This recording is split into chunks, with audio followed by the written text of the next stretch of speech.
if you're a triathlete, there's very little chance that you haven't heard one of these babies, the Cervelo P2. Either one of the Cervelo P2s, the P3s, the P5s, the P5X, the P3X. There's no way you haven't heard of one of them. But what is the best one to buy? Should you buy the P2? It is the lowest of the range, but does that really matter? Let's talk all about my experiences with it and let's see what you decide for yourself.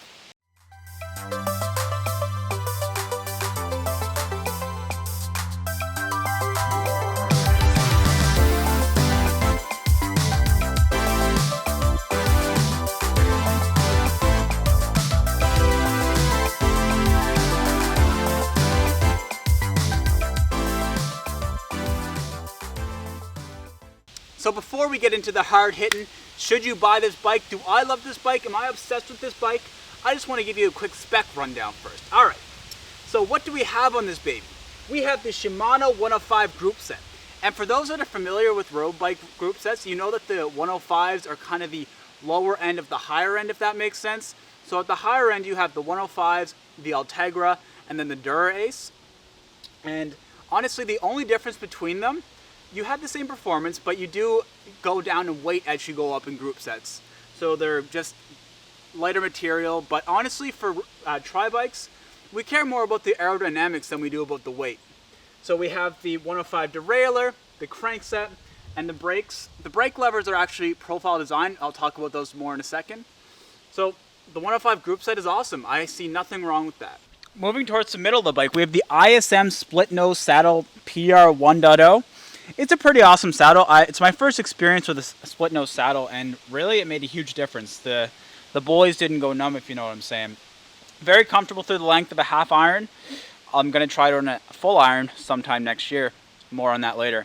But honestly, very comfortable seat. Couldn't be happier. And for a bike at this price range, getting a saddle of this stature, you're getting a damn steal. And finally, moving up to the front of the bike, you get the profile design base bar and the tri extensions. Absolutely fantastic. I will say that the base bar I do find a little uncomfortable to hold on to.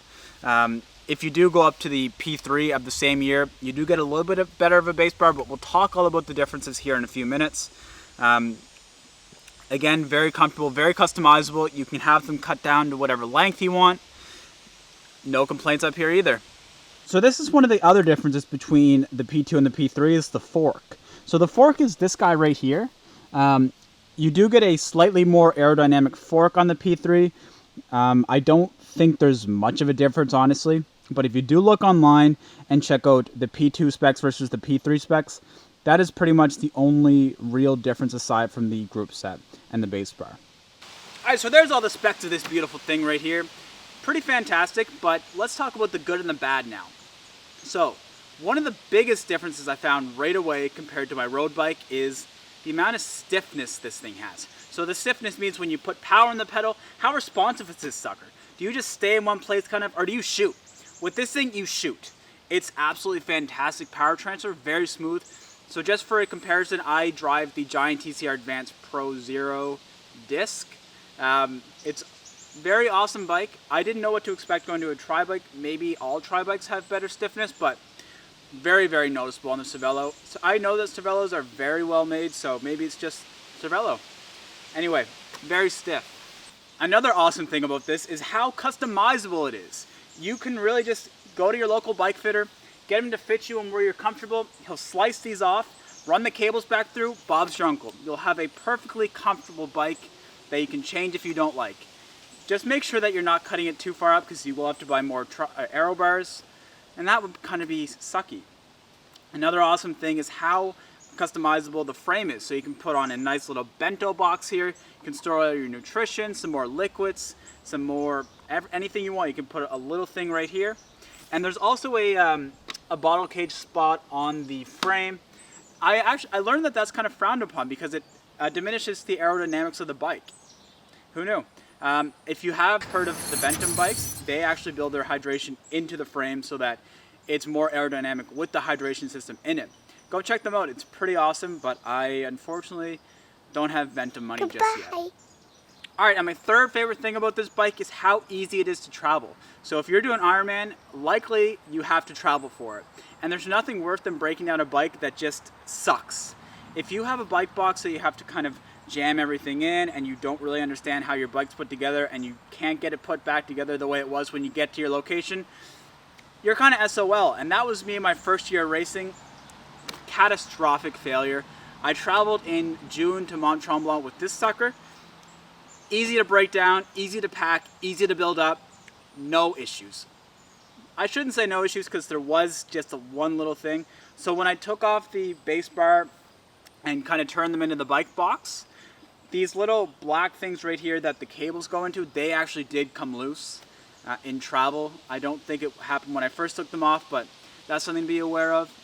Another thing to be aware of when traveling with this bike is when you take the saddle out, there's a little kind of a cube thing here that if you don't take that out and put it into a safe plastic bag, chances are you're going to lose it, and that would suck. What happened to me is the thing fell right down into the frame. Oh well. Alright, so of course, if there's good, there's bad as well. And unfortunately, there's a couple things that I would have liked to have seen differently on this bike, but I don't think there's any more you could ask for at this price range. But the wheels really aren't awesome. They're very heavy. They're just not great wheels. Second thing is the base bar, like I mentioned before. I just find it extremely uncomfortable. It's not very aerodynamic. That was something I didn't really enjoy either. And that's pretty much the two biggest things that I can think of. Like I said, when traveling with the bike, you do have to be aware of this little thing falling out of this saddle and these little black things coming out by the cables. Other than that, I don't have any big complaints about this bike. It's been fantastic. The question is, should you buy a Cervelo P2? There's likely going to be a bunch of end-of-year bike sales coming up because they're probably going to release a Cervelo P2 2020 version, which means the 2019 versions, they're going to go on sale, which means you can scoop one of these guys up for a nice price. I think regular they're about $2,900 US dollars or 3,700 Canadian dollars if you're in the Great White North like myself. So definitely, if you can find a good deal on a Cervelo P2, definitely go check it out. But should you go for the P3 if that one's available as well? So when I was picking out this bike, I had a choice between the Cervelo P2, P3, and the P3 Di2. And the price difference was about $1,000 compared to the P3 and about $2,000 compared to the Di2 version of the P3. The reason that I went for the P2 is because they're essentially the exact same frame with just different group sets. And as I mentioned before, the group set only really matters for weight. And I didn't really care about weight because honestly, I'm not going to be winning anyway. Like I did say before, you do get a different fork on the P3 that's apparently a little bit more aerodynamic, but I don't think it was worth the cost. And especially for $1,000, you can replace these less than optimal wheels for a better wheel set. Get yourself one of those. You'll be flying faster than a P3 could ever go. So I just don't see the point to go for the P3 if you can get a better wheel set. Or a power meter. A power meter would be fantastic. That is one thing that I don't have that I freaking want so bad. So overall, the Cervelo P2 is probably the best entry-level tri-bike there is on the market. People, all these different bike companies, they try to emulate the Cervelo P2 frame because it's just industry standard. It's so good. There are people stirring up the game such as Ventum, but their bikes are still quite expensive and they don't have a what I consider entry-level version just yet. Entry-level version to me is anything under $3 for the whole package. And unfortunately, fortunately for us, this is the go-to. So definitely I recommend the Cervelo P2 100%. If you have any questions about mine, please make sure to leave them down below. If you do end up buying a Cervelo P2, send me a picture on my Instagram because I'd love to see you riding yours. They're fantastic and I cannot wait to get this baby in Switzerland. I'm going to the ITU Grand Final next week, so make sure to subscribe if you want to see all the videos on that because they're going to be dropping like it's hot. I'm doing the standard distance race, so I'm going to be doing a whole video with the sprint distance. Cannot wait. Thank you all so much for watching. I'll catch you in the next one.